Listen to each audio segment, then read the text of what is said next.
بسم الله الرحمن الرحیم. السلام علیکم ورحمۃ اللہ وبرکاتہ. محمد علی جوہر ستاسو په درانه خدمت کې حاضر. قدرمنو نن موږ سره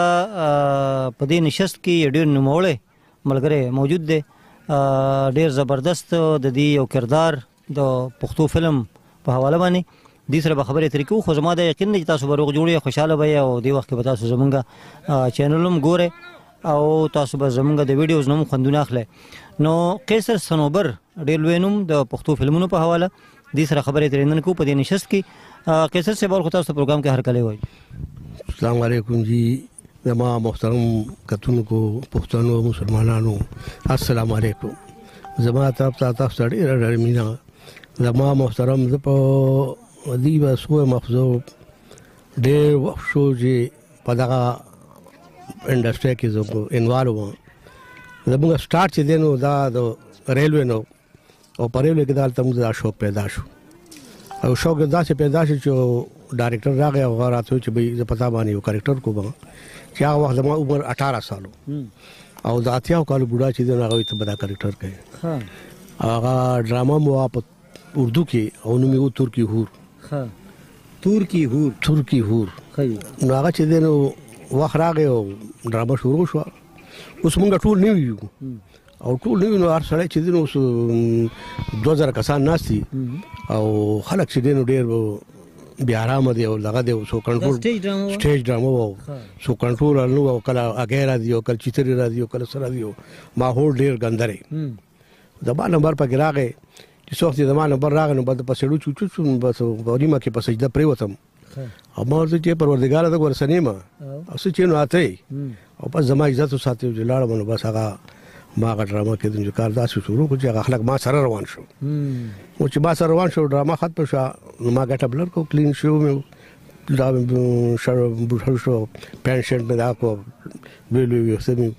را روان بیا خلک وسولار دی بابا سره مې لګو بابا زرا علم هغه زمړه پارام کې مړه ماشوم بچی راو دا بابا دی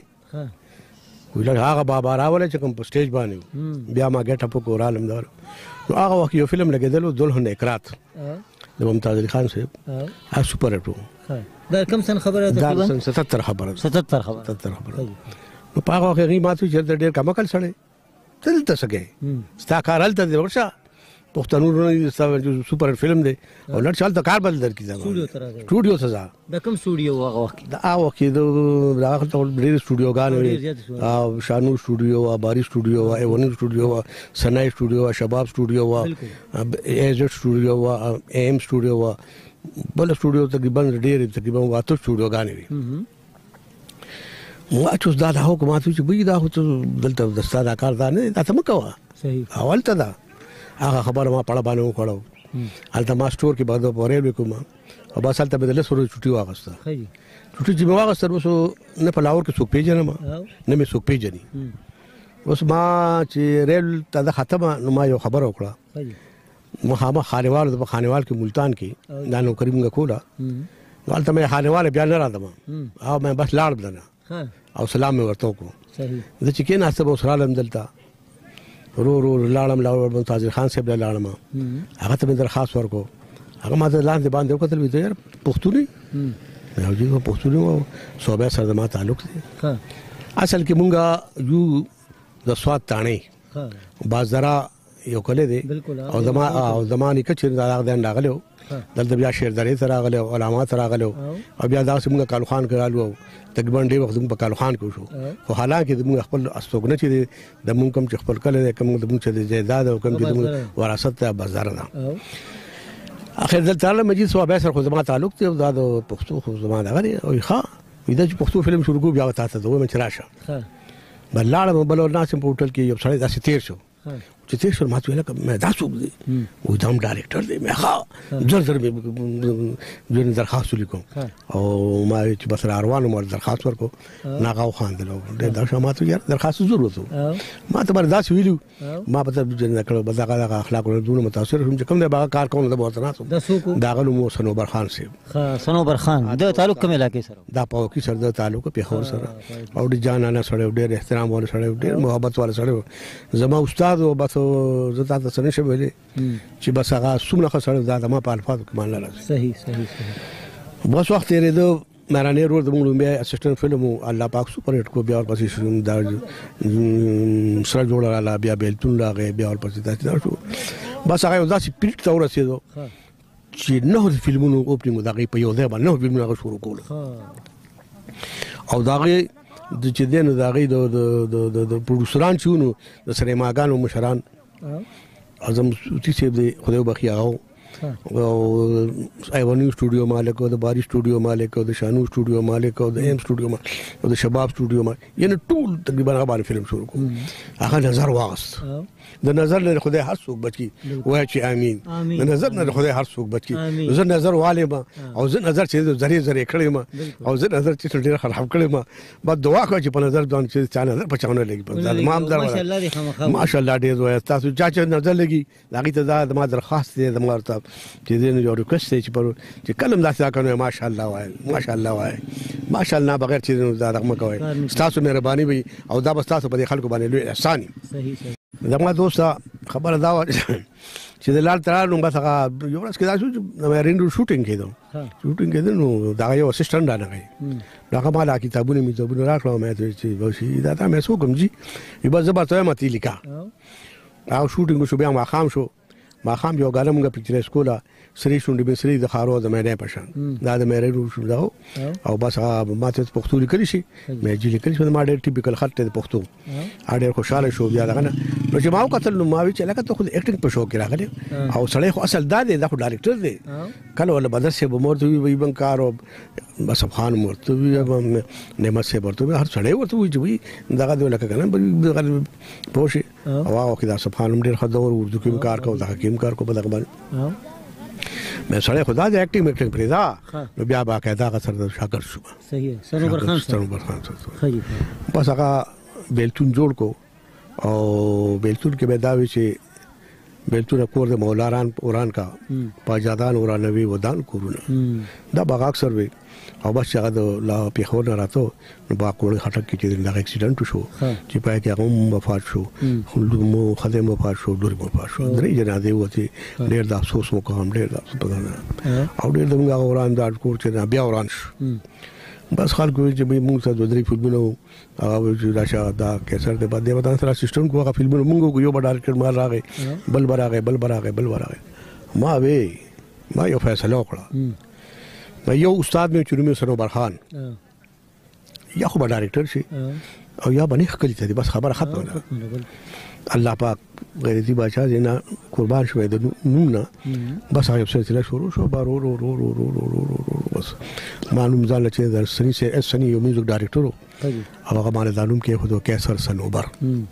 قیصر د ما د فلمي نوم دی د په له صنوبر چې ما د استاد نوم دارا کو دا د ملګر او بیا د الله ډېر لوی احسان او ډېر لوی کارم ډېر لوی دغه دی حالات لوت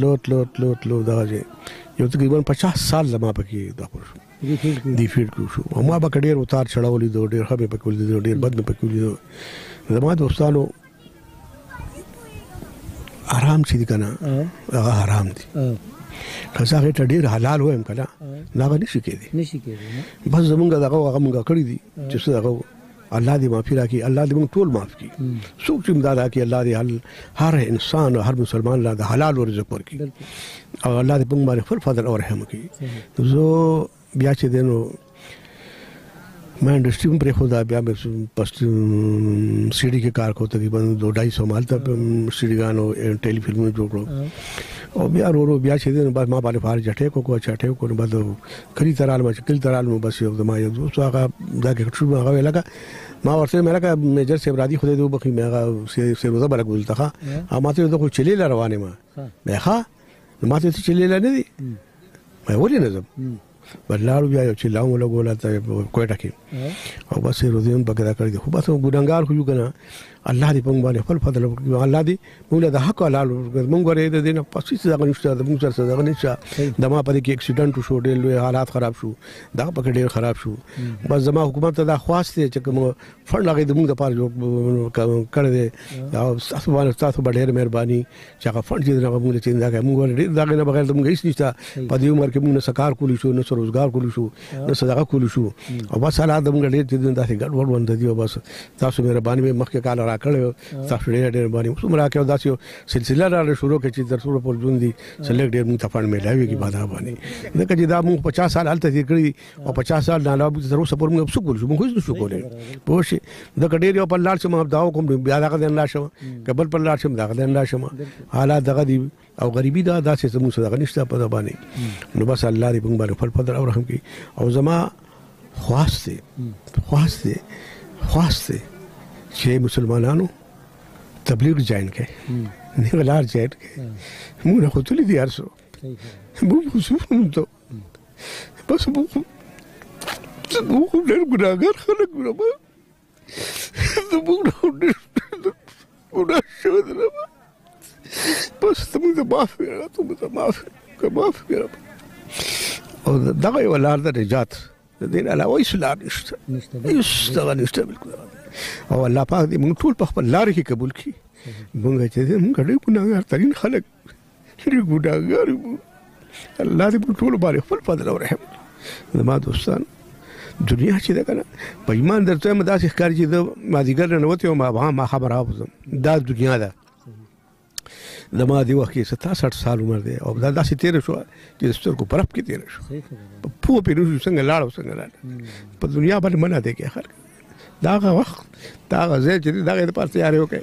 کوم چې ډېر عمر دی چې ټول عمر دی ټول د آخرت د هغې دپاره تیارې پکار دی موږ په دې کې موږ په دولت کې نه نوت یو موږ په پیسو پسې منډه وو موږ په کاروبارونو پسې منډه موږ هر څه هېر کړي دي دا زموږ ډېره بدقسمتي ده داسې مه کوئ زما ریکویسټ دی تاسو ته او کله داسې مه کوئ په دې غلار باندې روان شئ سره زما ما ته هم دعا کوئ زه پر ډېر دعا طلبګار یم ما ته دعا مې پکار ده بس تاسو دعا سره او تاسو باندې موږ ټولو باندې الله خپل فضل او رحم کړي زموږ مشکلات ته الله پاک آسان کړي ډېره مننه ډېره مهرباني السلام علیکم ډېره زیاته مننه قدرمنو قیصر صنوبر صاحب موږ سره موجود و دي د خپل ژوند دغه کیسه موږ ته وکړه چې هغې کې دي کوم اتار چړاو لیدلی دی په هغې کې کوم ترقي کړې ده کوم پستۍ ته راغلي دي مختلف ادوارو نه تېر شوي دي یقینا چې دوی یو خپل ژوند او پوره ژوند یې تقریبا دغه فیلډ له ورکړی خو اوس دوی دغه فیلډ پرېښی دی او یقینا دا هم د خوشحالۍ خبره ده او څنګه چې دوی په اخره کې دا پیغام ورکړه چې تاسو دې طرف ته راشئ د نجات لارې طرف ته راشئ او دغه زموږ یو لار ده که موږ هر څومره منډې وو هر څومره موږ دولت کې ورننوځو که موږ څه هم وکړو خو دوی واپس په دې لارې ته راځو